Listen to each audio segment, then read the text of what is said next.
in Cleveland, episode 77. Ted, I can't remember the last time we did this. I think it's about a month. So did what? What are we doing? I don't remember. I don't know. It's kind of out of the mix. So in honor of episode 77, certainly like to remember a D-Day that happened back in 1941. Certainly when 2,300 people lost their lives at Pearl Harbor. Like to remember that. And also episode 77 is going out to Wyatt Teller and Dick Shafraff of the Browns. Oh, nice. Yeah. I was waiting for you to throw Lyle Alzado in there, but those are the guys you mentioned. That's quite notable as well. That is a really good one. So you and I always like to do a little prep before the show. And I look at our screen page today and you've done a nice job.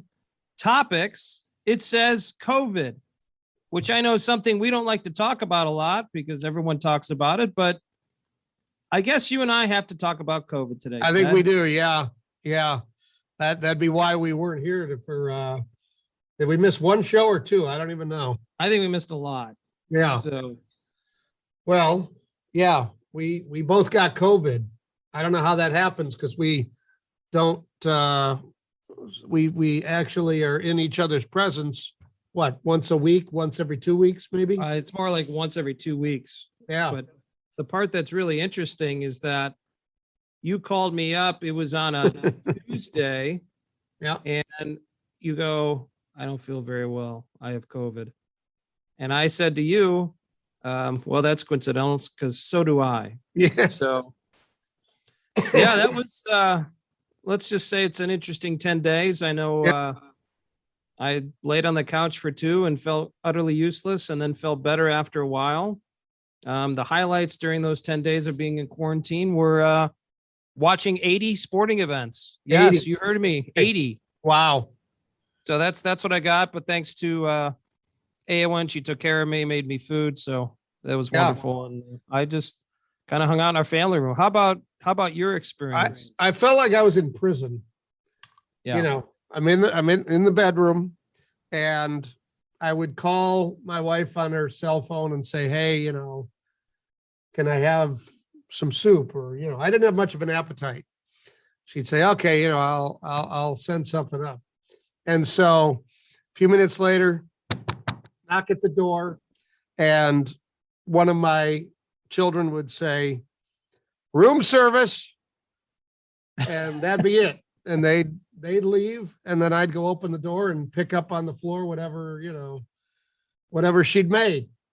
So I didn't really see anybody for a while. I FaceTimed a couple times and I tried to play.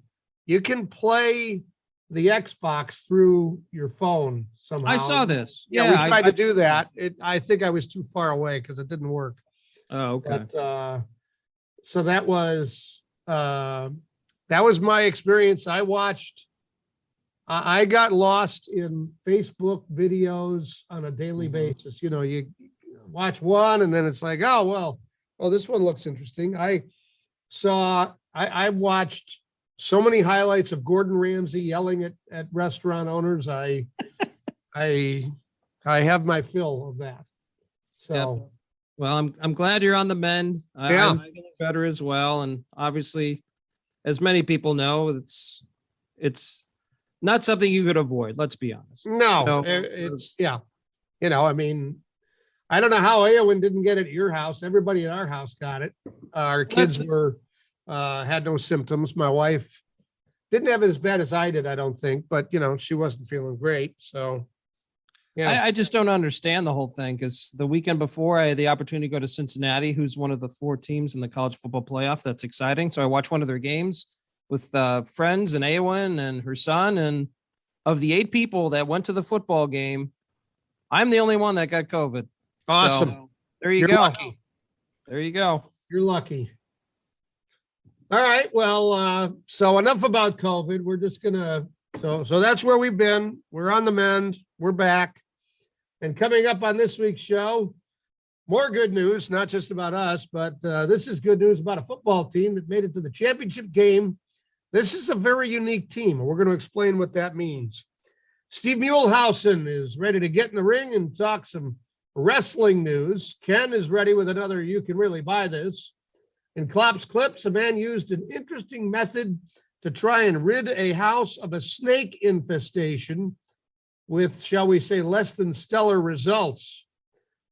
In Cleveland sports, Dusty Sloan is going to talk about the Browns and a record number of penalties. How about that? Beautiful. And in Cleveland history, John Grabowski is here to talk about one of the great bakeries Cleveland once had, Hough Bakeries. A lot of memories there, and we will reminisce with John. All that and more coming up. And now, a woman's perspective. Why are men like parking spaces? The good ones are already taken. This has been a woman's perspective.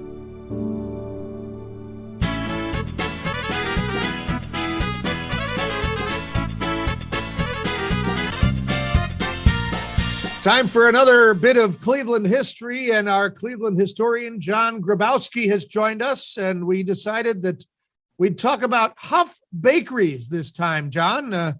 I recall, and I'm sure Ken will recall, as a young boy, Hough Bakeries had a strong presence in the Cleveland area. I think they were in just about every mall, and I know we would go, and I knew that was a targeted spot. If my mom would take me to the mall, was where is Hough Bakeries and how many cookies can I pretty please my way into? So what's the origin of Hough Bakeries here in Cleveland? Well, it's actually, well, it's named after the street. It was located on 86th and Huff Avenue, and it was started in 1902 by Lionel Pyle, and it was just a neighborhood bakery for the Huff neighborhood. And the Huff neighborhood at that time was upper middle class and a lot of business blocks along the street. And by 1930, basically Pyle had begun to do catering, which was another aspect of the bakery. And then he had four sons, and Robbie Pyle is the one that many Clevelanders remember. He was one of the last owners. So by the 1940s, 1950s, was basically not only bakery that was sold at the bakery shop, but they began to branch out. And then you also had this incredible catering. And so, there are a lot of caterers around now. You see their trucks all the time. But in the 50s and 60s and the 70s, if you wanted to have your party catered by the best, it was Huff that you went to. And I can recall that at events at the Historical Society back at that time when we would have an event there and would be Huff catering. And Robbie Pyle, the son, knew everybody in Cleveland. And I've got some figures here. If we're looking at it. By 1973, Huff had annual sales of $12 million and 1,000 employees. Whoa. In the 80s, it had 28 separate branch stores in Cleveland, 14 supermarket units, 6 outlets and May Company stores, and 3 surplus thrift outlets. And so it was really rolling along, but then it got caught up in the competition. And the competition was producing, I wouldn't say equal quality goods, but goods at a cheaper price. And so they began to lose out. And eventually it would go bankrupt. The family sold, it was losing money. It sold the franchise to AmeriFoods in 1990. And then in 1992, it basically went into Chapter 7 bankruptcy. Now, many people will remember that the main Huff plant was an old Star baking plant. It was on Lakeview Avenue, just at the edge of Cleveland, East Cleveland. And that building is still there. And one of the good pieces of news that I've seen lately is they're going to try to restructure that building into a series of small outlets and perhaps a bakery.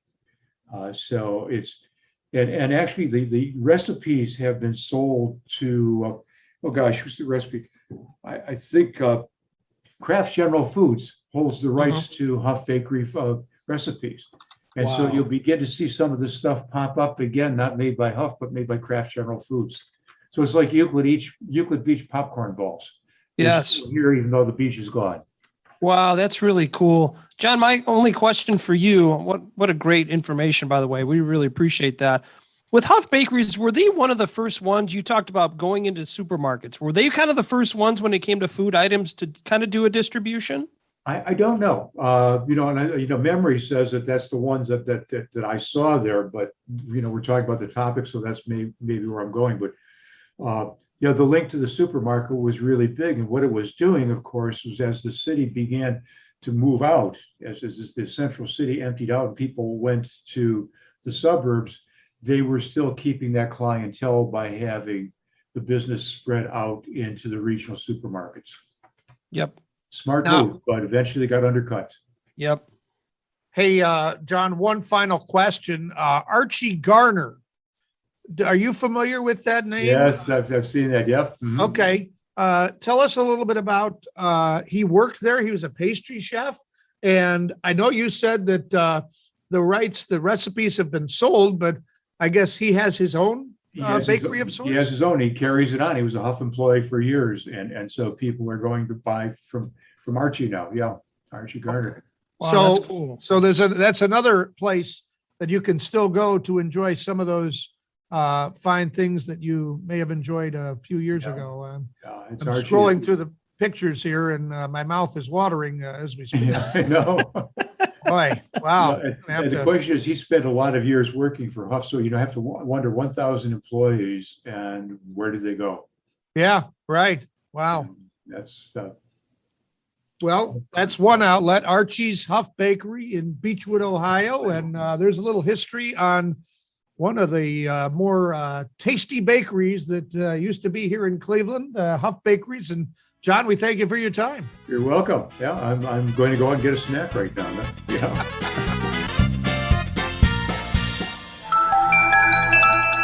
Ted, we have some great news and good news. Mm. A varsity football team in California has gone 12-0. Well, congratulations. The limited 23-player roster and their coach are all deaf. Wow. They don't play in a hard of hearing league. They are beating hearing teams. How about that? Sometimes by huge margins, all the while using American Sign Language to communicate on the field. Wow. That is unbelievable. The Cubs varsity team from Riverside, California has no pedigree of let's try that again.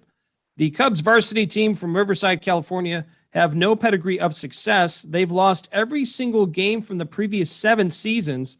The incredible transformation landed the school in the championship game for the first time in its history and has drawn an endless stream of well wishes and messages, including from NFL franchises. The Cinderella story was not to have the most storybook of endings, as the Cubs fell short in the final against Faith Baptist, who made the final 18 times in the last 37 years. This to me seems like just a movie waiting to happen. Yeah, Let's be honest. absolutely. A team with all deaf players playing against teams that can hear, and you go 12-0. That's unbelievable. That's Yeah, amazing. I don't know. That is pretty amazing. Of all the different things in football with sounds and all that, and you have a team that's completely deaf that competes at a very high level. That is just some great news. Time to get in the ring. Steve Muehlhausen from DAZN, DAZN.com, is with us to give us some highlights from the last little bit of time here in professional wrestling. And Steve, I know that John Moxley is, as we've heard from AEW, they were very open about it.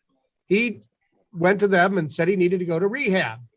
Now, I saw a report that his rehab is actually being paid for by WWE. So I wanted to, we give them a hard time for a lot of the decisions that they make, but I wanted to get some clarification. Do you have, is that the case? What are you hearing?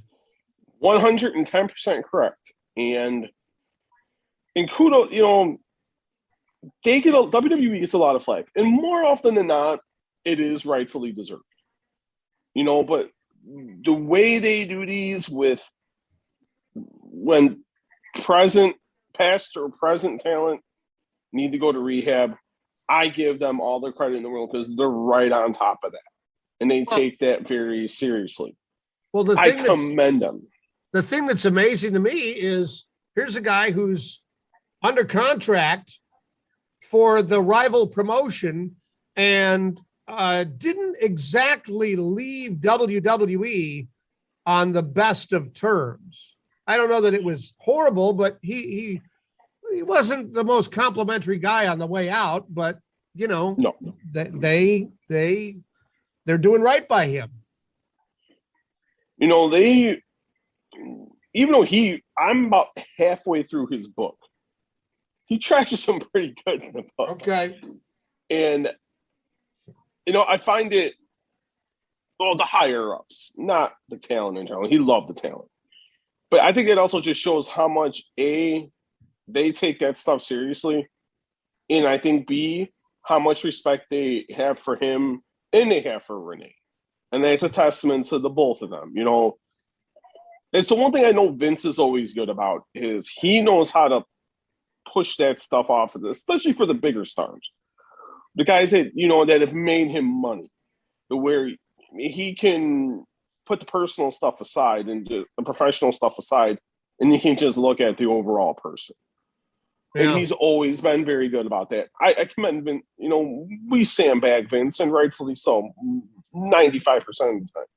But this is the stuff that should not go unnoticed. And I give a ton of credit to WWE, and in particular Vince McMahon. And hopefully we see more of that. Like if it's like a Jericho or a Hager or someone of that nature. Hopefully if they ever needed help like that, hopefully they would do the same thing. Yeah, I agree with you, Steve. I just think that's great. Well, sticking with the WWE, Brock Lesnar, obviously a name many people know. He is back on SmackDown and cut an unbelievable promo not too long ago. That was absolutely amazing. Question that I have, why hasn't he done more of his own talking until now? I mean, my gosh, that was awesome. I remember, and I remember talking to Heyman. It was maybe, I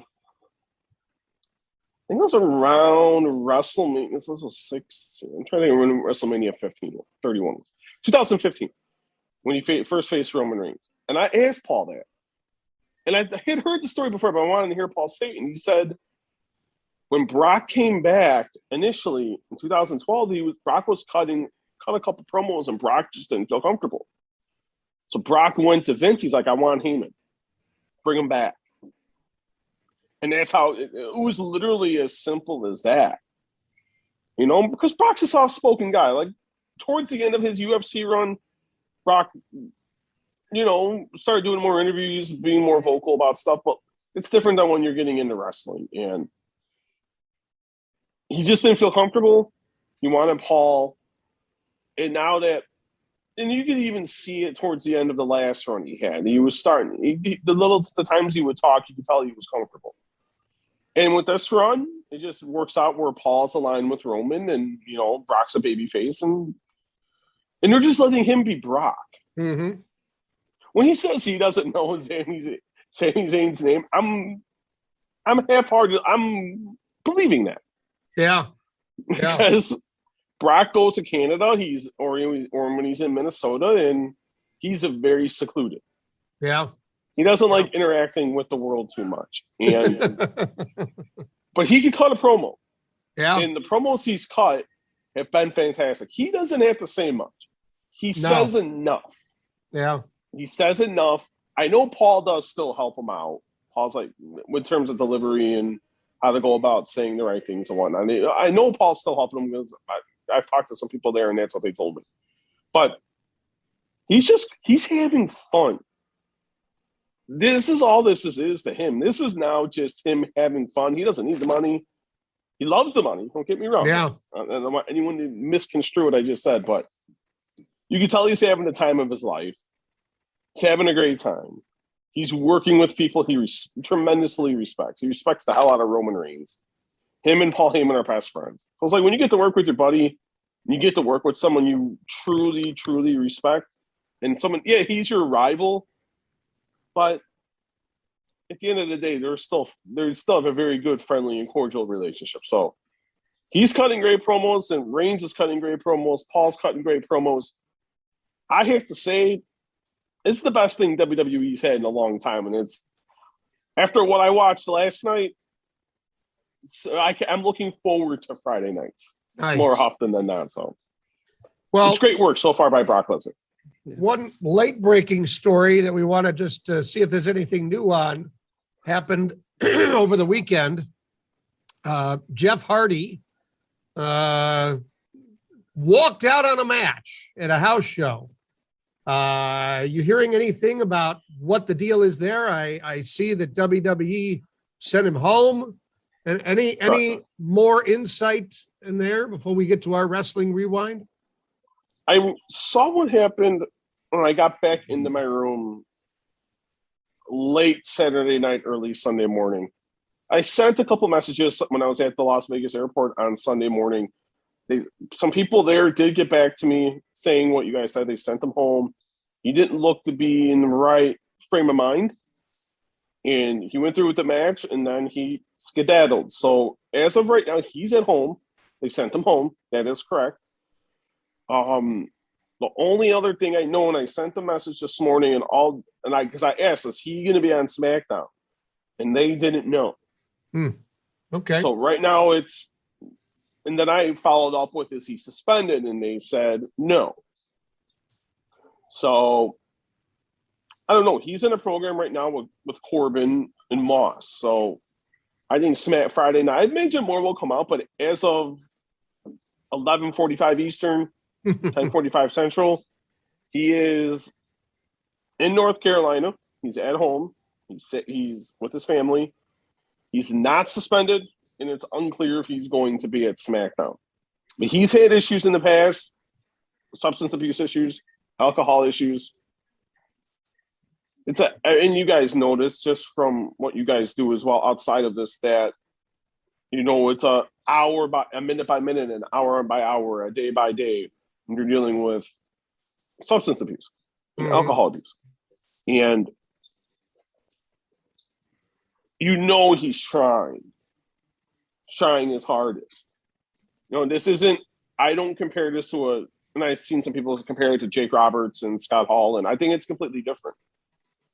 Because he's willing, even while battling this, has been wanting to get the help.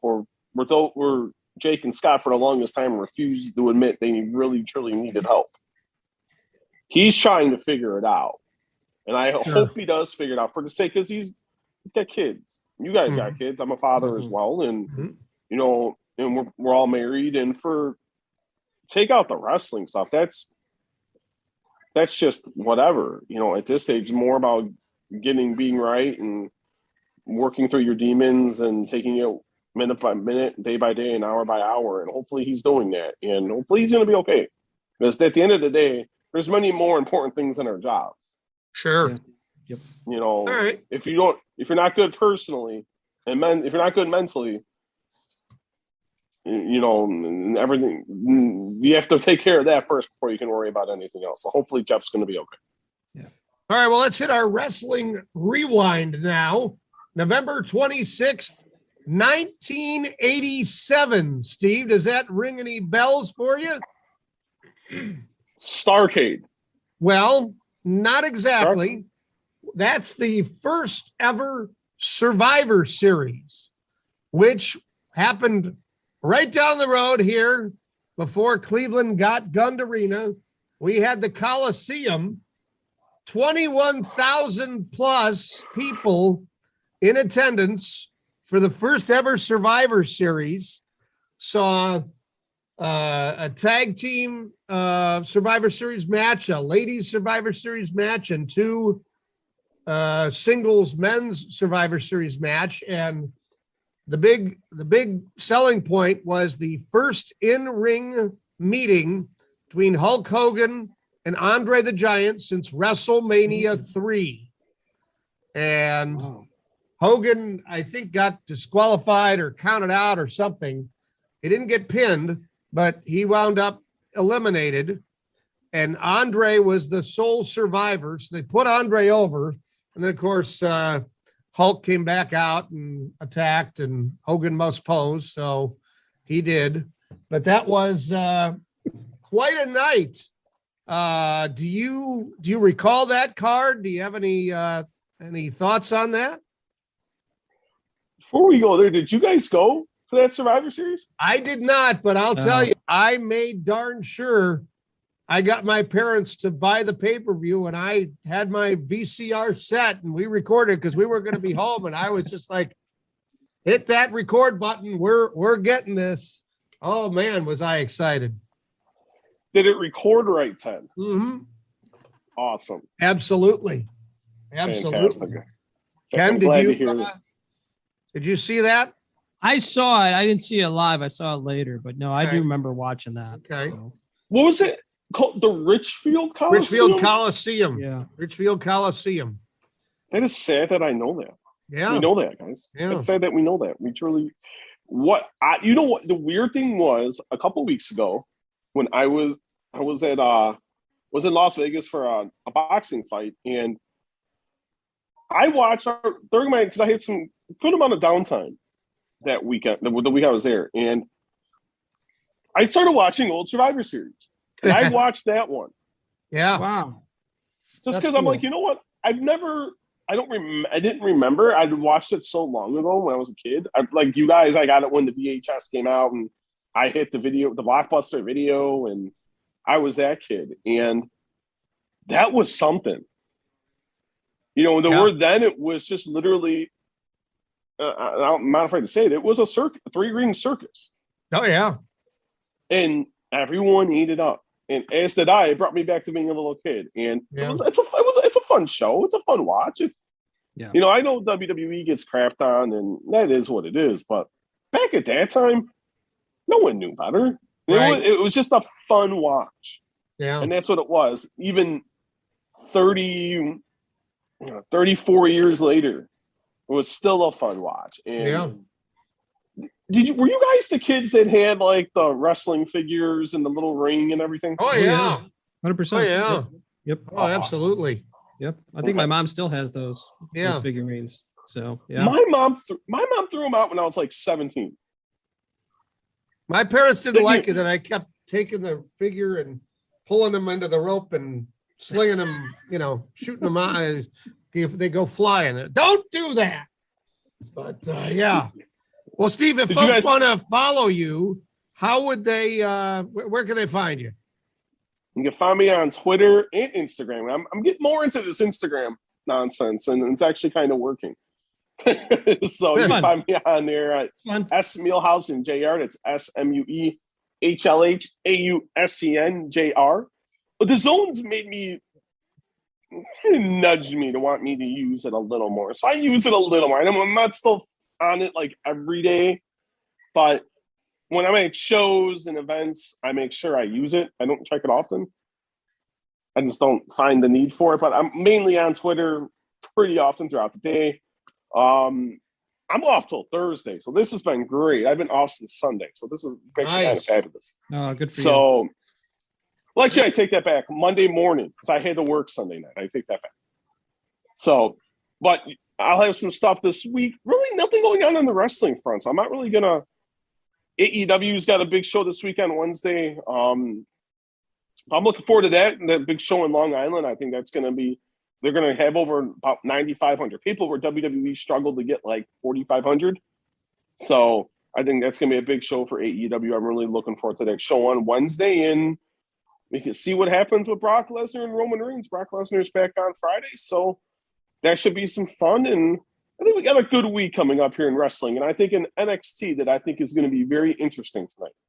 This could be the last time we see Kyle O'Reilly and Johnny Gargano. So I think it's going to be this is a fun week coming up in wrestling. Awesome. Well, thanks so much for getting in the ring, Steve. We appreciate it. All right, guys. I'm glad you guys are back healthy, better than ever, and we'll talk real soon.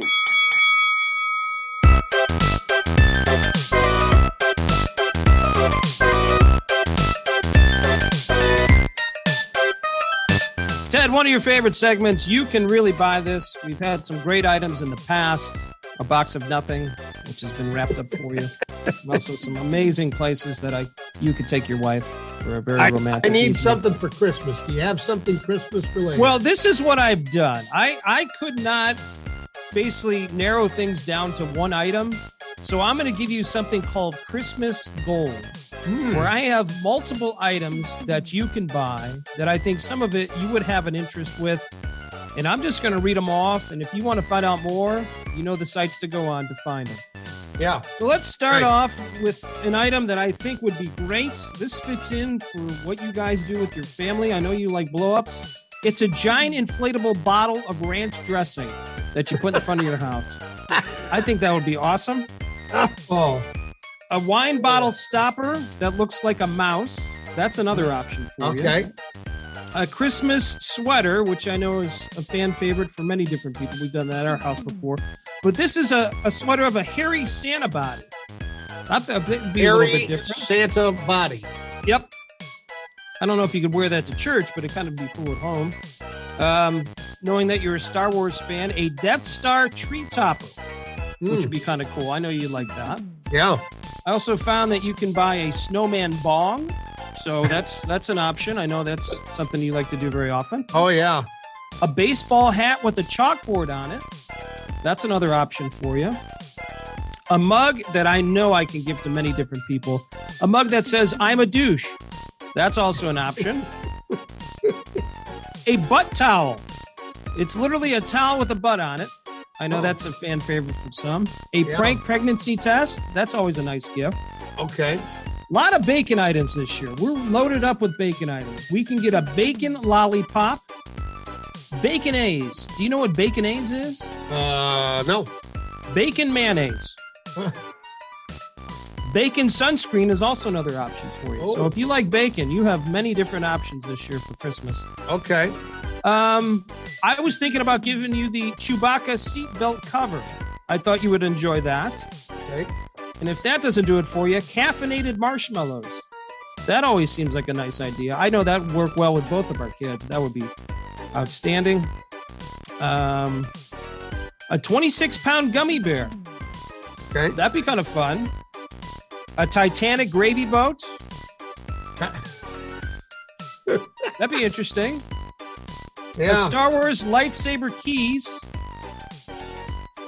Pizza cologne. That's also an option. And my favorite, this could be my favorite, rotisserie chicken candy canes. Boom. There it is. So I call that Christmas gold. You can check out all that stuff on your favorite sites. You know the big one that you could find. That's Yeah, right. We need They're to, all available for you. So we need to maybe for April Fools, we should maybe give the prank pregnancy tests to our significant others and see what kind of reaction we get. We can report back here on the show. that would be interesting. Yeah. Yeah. It might be difficult in many different ways, but that would be interesting. That's what I was thinking. Yeah. I was thinking of myself. My gift for you would be the giant inflatable bottle of ranch dressing and just put it Okay. in front of your house, blown up. I think that would be amazing. I agree. There are so many. I'll have to do some thinking. There were so many in there. I'll have to figure out which one I would say would be my gift to you. I don't know. I can't wait to put bacon sunscreen on your back this year for Thank you. summer. Yes. All right. Well, Well, Ted, there it is, Christmas gold. And once again, you can really buy this.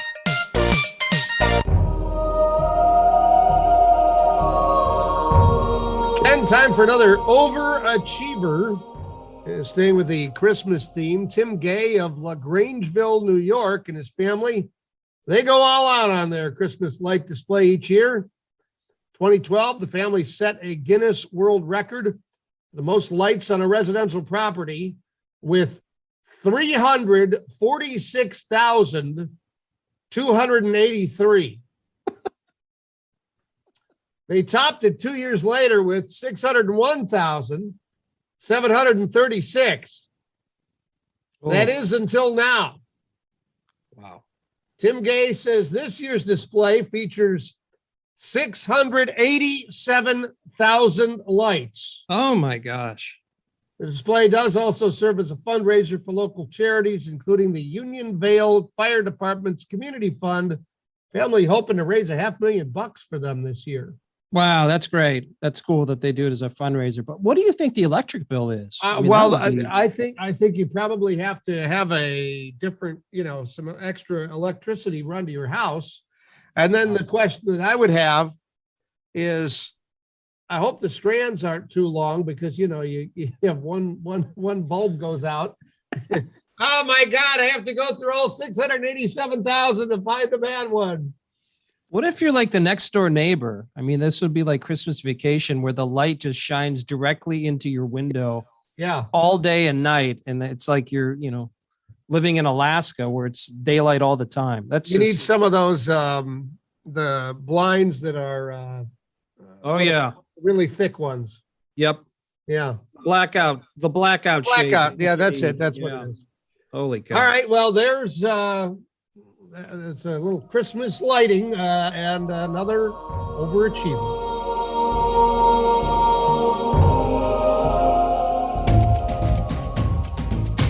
Cleveland! This is for you! Another edition of this. Well, let's try that again. Another edition of Cleveland Sports History. That means only one thing. The very famous Dusty Sloan, our Cleveland sports historian, joins us once again. And Dusty, we'll take a look at another Cleveland Browns historic time, 1951. This happened in November 25th. The Cleveland Browns were penalized a record 209 yards against the Chicago Bears. Seems like that's a bit of an issue with this current Browns, but talk about the amount of penalties that the Browns committed in this game against the Bears. 209. That's insane. That's crazy. That is an awful lot of yards. Now, looking at this box score as a whole, there are a lot of notable things here. First of all, it is that record 209 yards and penalties. The Browns were penalized 21 times in that game. Oh, my God. So think about that. In a four-quarter game, you're getting penalized more than 5 times every quarter. Wow. When you don't want to be penalized 5 times in a game. No. Number two, the Bears were penalized 16 times for 165 yards. Oh, my God. How long was that game? Like 4 hours? That had to take forever. It probably was, but that's not even the most notable thing that happened in that game. Dub Jones for the Browns scored 6 touchdowns in that game.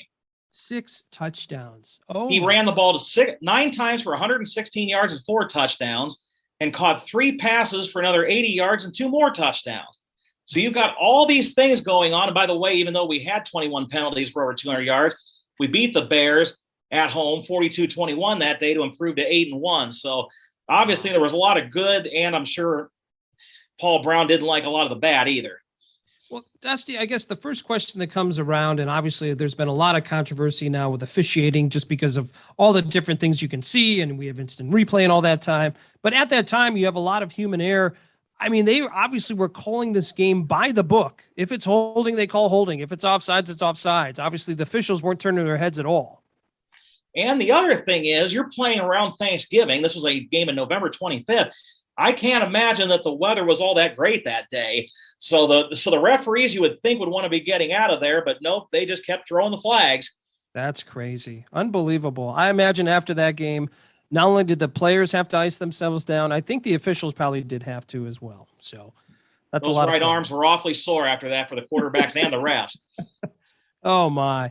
Well, Dusty, thank you once again. What a very interesting memory back from November 25th from 1951 when the Cleveland Browns penalized a record 209 yards against the Chicago Bears in a victory. Dusty, thanks again. Thank you. Cleveland! This is for you! The most trusted name in journalism, Klopp's Klips.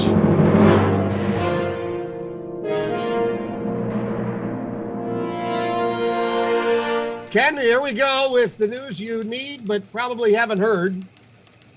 A man in China has been banned from an all-you-can-eat buffet for eating too much food.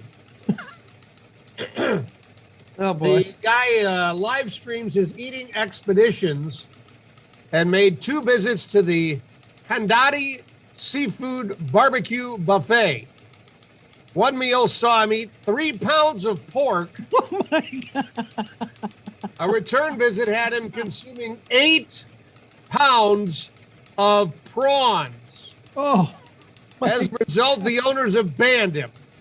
The man's response, I can eat a lot. Is that a fault? oh. The owner says every time he comes in here, the restaurant winds up losing money.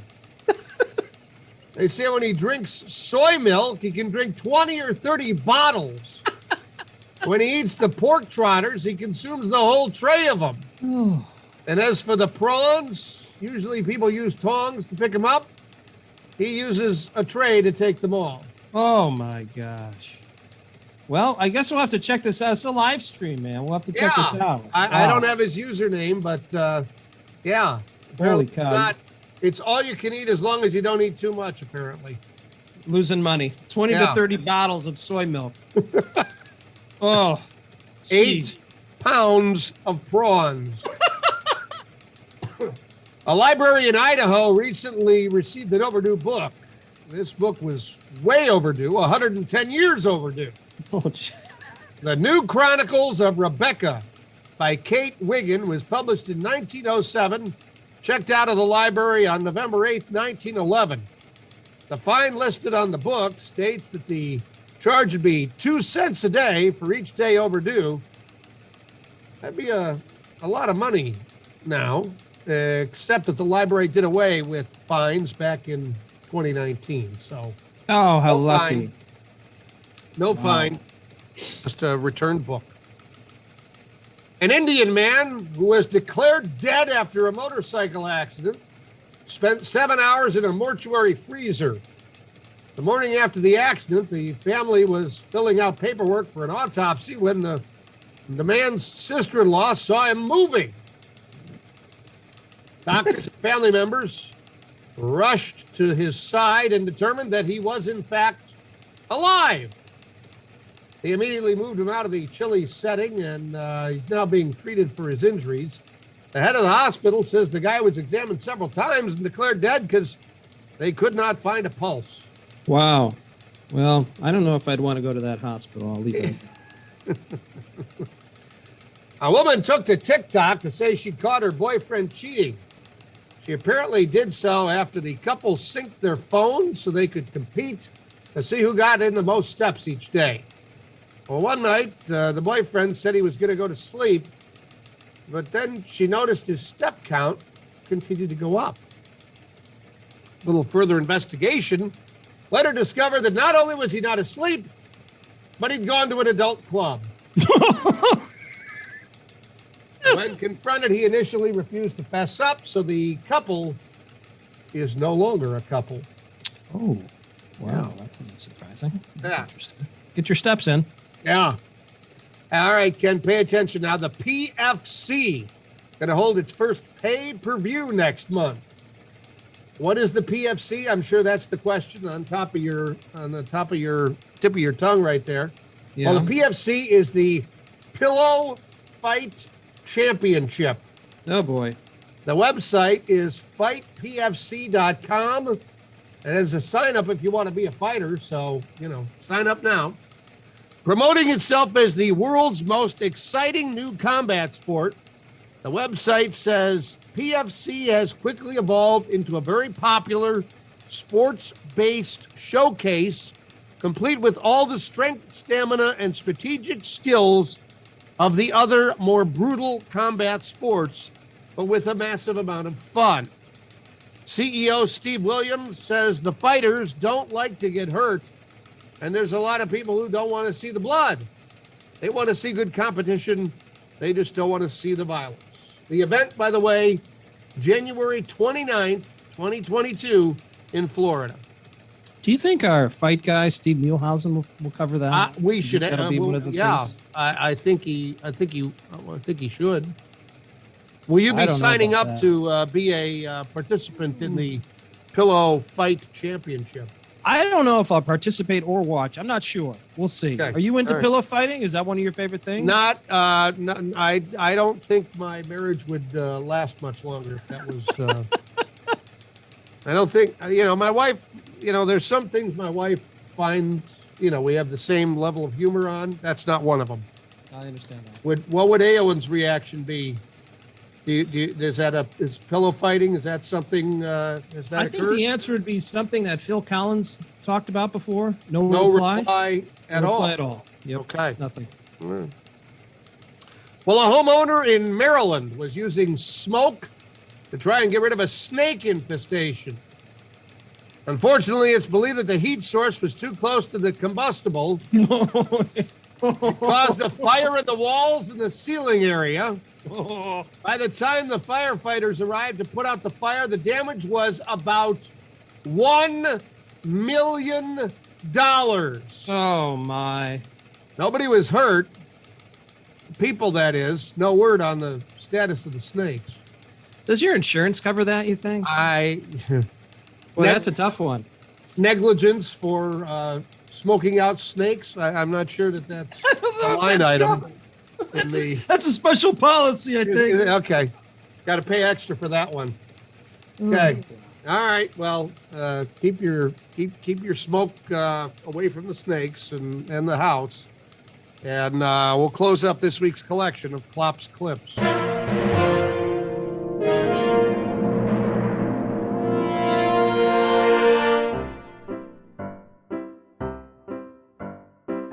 Oh no, not a dad joke. What does a gingerbread man use to keep his bed warm? His bed warm. I don't know. A cookie sheet. That joke was horrible. Ken, we're coming to the end of episode number 77. Hard to believe. We do have one more show before Christmas. You have any notable Christmas activities you'll be taking part in the next couple of weeks? Oh, that's a good one. I think we're going to go tobogganing. Have you done that in Strongsville? We're going to go do that. And then we're going to go see A Christmas Carol in at the Hannah Theater. Oh, I like that. Those are weeks. That's awesome. So, yeah. How about yourself? We did the North Pole Adventure, the train. Nice. And the kids loved it. So, yeah. That's cool. You take a train to the North Pole. The big man gets on the train and talks to you, takes your your list.